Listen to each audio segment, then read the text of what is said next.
मुअज़्ज़ज़ हाज़िरीन कराम, मूसा कलीमुल्लाह जलील कदर पैगम्बर मूसा कलीमुল্লাহ আল্লাহকে জিজ্ঞেস করেন, আল্লাহ কোনো ব্যক্তি যখন আপনাকে ডাকে তো আপনি জবাব দেন কিভাবে জবাব দেন? मूसा कलीमुল্লাহর কাজ হয়েছিল ওটা, মানে ছোট্ট বাচ্চা যেভাবে তার অভিভাবকদেরকে খোটায়া শুধু কিউরিসিটি থাকে আর প্রশ্ন করে, मूसा कलीमुল্লাহ ধৈর্য কম ছিল, সরাসরি আল্লাহকে প্রশ্ন করে দিতেন। मूसा कलीमुল্লাহ জিজ্ঞেস করলেন, আল্লাহ কেউ যখন আপনারে ডাকে আপনি তার জবাব দেন কিভাবে? আল্লাহ তাআলা বলেন, मूसा রে, কোনো ইমানদার, নেককার, আমলগার, ফরহেজগার ব্যক্তি যদি আমাকে ডাকে আমি তার ডাকে লাব্বাইক বলে একবার জবাব দেই। সুবহানাল্লাহ। কয়বার? একবার। मूसा कलीमुল্লাহ বলেন, আল্লাহ আর যদি পাপীরা ডাকে? আল্লাহ বলেন, আমার কোনো পাপিষ্ট বান্দা আমার দরবারের আসামি হয়ে আমি আল্লাহর দরবারে ক্ষমা পাওয়ার আশায় যদি আমাকে ডাকে আমি একবার নয় তাকে একসাথে লাব্বাইক লাব্বাইক বলে দুইবার জবাব দেই। সুবহানাল্লাহ। मूसा কয়, আল্লাহ তাআলা এখানে কি একটা বৈষম্য হয়ে গেল না? যেই বান্দাটা আপনার ইবাদত বন্দেগী করে তার ডাকে দিলেন জবাব একবার, আর যেটা পাপিষ্ট, যে আপনার দরবারের আসামি, সে আপনার দরবারে ক্ষমা পাওয়ার জন্য দুইবার ডাকলো, আপনি একবার ডাকলো দুইবার জবাব দিবেন, কারণ কি? আমার আল্লাহ ডেকে বলেন, मूसा রে, যে ইমানদার তার নেক আমলের প্রতি তার কিছু ভরসা আছে, যে আমি তো ইবাদত বন্দেগী করি, আল্লাহকে ডাকি, এই কারণে আমার নেককার বান্দা যারা তাদের নেক আমলের উপরে কিছুটা হইলো কি আছে, ভরসা আছে, যে আমি তো আল্লাহকে কিছু হইলে ডাকি। কিন্তু আমার গুনাহগার বান্দা যারা, আমি আল্লাহর রহমত ছাড়া তার আর কোনো আশা নাই, আমার এই গুনাহগার বান্দা ক্ষমা পাওয়ার জন্য যখন আমি আল্লাহকে একবার ডাকে আমার রহমতের দরিয়ায় জোশ চলে আসে, আমি আল্লাহ রব্বে কারীম তাকে ক্ষমা করে দেওয়ার নিমিত্তে, তাকে ক্ষমা করে দেওয়ার জন্য তার ডাকের দুইবার জবাব দিই। এই কারণে আমার আল্লাহ রব্বে কারীম কোরআন আল কারীমের মধ্যে আল্লাহ সুবহানাহু ওয়া তাআলা ইরশাদ করেছেন, ওয়ালা তাকানাতু মির রাহমাতিল্লাহ। আল্লাহ বলেন, বান্দারে তুই যত বড় পাপিষ্ট হয়ে গেছো আমার দরবার থেকে তুমি নিরাশ হওয়া যাবে না। আল্লাহর দরবারে আশা করে দোয়া করার আগে আশা রাখতে হবে আল্লাহ আমার দোয়া কবুল করবেন। আর যদি আপনি দোয়া করার আগেই আপনি যদি হতাশ হয়ে যান, মানে হয় আমার দোয়া লাগে না, তাইলে ওই দোয়া কবুল হবে না। হাদিস শরীফ এসেছে, আল্লাহ রাসূল বলেছেন, তুমি যদি দোয়া করার ব্যাপারে দোয়া যখন করবা, দোয়া কবুলের একটা শর্ত হলো এটা, যে বান্দা যাতে আল্লাহর দরবারে এটা আশা রাখে যে আল্লাহ আমার দোয়া কবুল করবেন।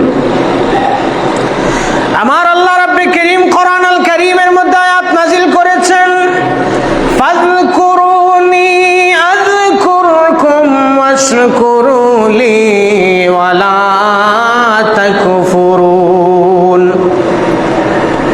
আমার আল্লাহ রাব্বে কারীম বলেন, আমার কোন বান্দা যখন আমি আল্লাহকে একবার ডাকে, ফাযকুরুনি আযকুরকুম, বান্দা যখন আমি আল্লাহকে ডাকে, আমি আল্লাহ রব্বে কারীমকে স্মরণ করে আমি আল্লাহ রব্বে কারীম ও আমার ওই বান্দাকে স্মরণ করি। সুবহানাল্লাহ বলতে না? আমার কোন বান্দা আমি আল্লাহকে স্মরণ করলে আমি আল্লাহ আমার ওই বান্দাকে স্মরণ করি। এখন প্রশ্ন হলো, আমরা আল্লাহকে ডাকলাম, আল্লাহ আল্লাহ বলে, আল্লাহকে ডাকলাম রহমান রহিম বলে, আল্লাহ রব্বে কারীমের জাত ও সিফাতি নাম ধরে ধরে ডাকলাম। আপনি আমি যখন আল্লাহর স্মরণ করলাম, আল্লাহ জিকির করলাম, আল্লাহ তাআলা আবার আমাদের স্মরণ করেন কিভাবে? ইমাম বুখারী রাহমাতুল্লাহ আলাইহি এই আয়াতের তাফসীর করতে গিয়ে ইমাম বুখারী রাহমাতুল্লাহ আলাইহি আয়াতের তাফসীর করেছেন, বান্দা যখন আমার আল্লাহর দরবারে ফাযকুরুনি আযকুরকুম, বান্দা যখন আমি আমার আল্লাহকে ডাকে, আমার আল্লাহকে স্মরণ করে, আমার আল্লাহ বলেন আযকুরকুম বিল মাগফিরা, বান্দা আমি আল্লাহকে আনুগত্য করে ডাকে আর আমি আল্লাহ রব্বে কারীম তাকে মাগফিরাত দেওয়ার মাধ্যমে আমি আল্লাহ তার স্মরণ করতে থাকি। অন্য তাফসীর করেছেন ইমামে বুখারী, বান্দা ফাজকুরুনি ফিদ দুনিয়া আযকুরুকুম ফিল আখিরা, বান্দা আমাকে দুনিয়ায় ডাকবে আর আমি আল্লাহ রাব্বে কারীম পরকালের হাসরের মাঠে আমি আল্লাহ তাকে স্মরণ করব। সুবহানাল্লাহ। এই কারণে আল্লাহকে ডাকলে আল্লাহ শুনে কি শোনে না? শুনে। উজিবু দাওয়াতাদ দাঈ ইযা দাআন, আল্লাহ বলেন বান্দারে তুমি আমারে ডাকবা, তুমি আমার দরবারের আসামি হয়ে আমারে ডাকবা, পাপ করে আমারে ডাকবা, গুনাহ করে আমাকে ডাকবা, বিপদে পড়ে আমাকে ডাকবা, অনুশোচনা করে আমি আল্লাহকে ডাকবা। উজিবু দাওয়াতাদ দাঈ ইযা দাআন, বান্দা যখনই আমি আল্লাহকে স্মরণ করবে, আমি আল্লাহ রব্বে কারীমকে ডাকবে, আমি আল্লাহ সাথে সাথে আমার ওই বান্দার ডাকের জবাব দিয়া দেই। মুআজ্জাজ হাজরিন কিরাম, ভূমিকা এই কথাগুলো বললাম আল্লাহ রাব্বে কারীম তা আমাকে আপনাকে সবাইকে আল্লাহ যেন তাকে বেশি বেশি করে স্মরণ করার তৌফিক দান করে। আমিন। এখানে আয়াতে কারিমা তেলাওয়াত করেছি সূরাতুল মায়েদা আয়াত 90 এবং 91, 90 এবং 91 নম্বর আয়াত। আল্লাহ রাব্বে কারীম এই আয়াতের মধ্যে ঈমানদার মুমিনদেরকে ডেকে বলছেন,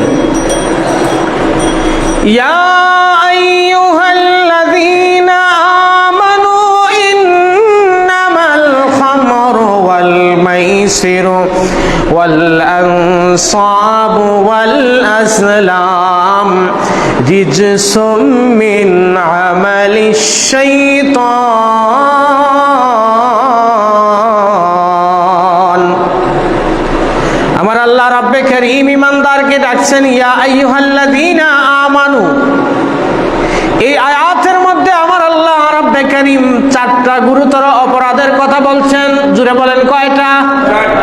চারটা গুরুতর অপরাধের কথা বলছেন আমার আল্লাহ রাব্বে কারীম বলেন, হে ঈমানদার গরে না, ইন্নামাল খামরু, নিশ্চয় মদ, নিশ্চয় মদ, ওয়াল মাইসির এবং জুয়া, ওয়াল আনসাব আর হলো মূর্তি পূজা করা, বেদি নির্মাণ করা, মূর্তির পূজা করা, ওয়াল আজলাম ভাগ্য গণনা করা, এই চারটা কাজকে আমার আল্লাহ ঘোষণা দিচ্ছেন রিজসুম মিন আমালিশ শাইতান, এই চারটা কাজ হলো শয়তানের কাজ।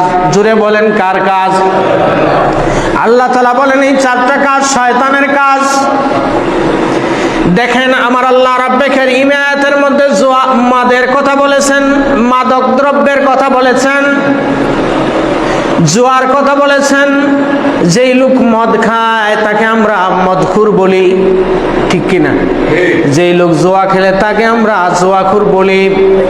আমার আল্লাহ রাব্বে কারীম চাইলে আয়াতের মধ্যে বলতে পারতেন হে মদখুরেরা, হে জুয়াখুরেরা। আমার আল্লাহ বলেন না না না না, আমার বান্দাদেরকে আমি আল্লাহ লজ্জিত করতে চাই না, ছোট করতে চাই না। আমার আল্লাহ ডাক দেন ইয়া আইয়ুহাল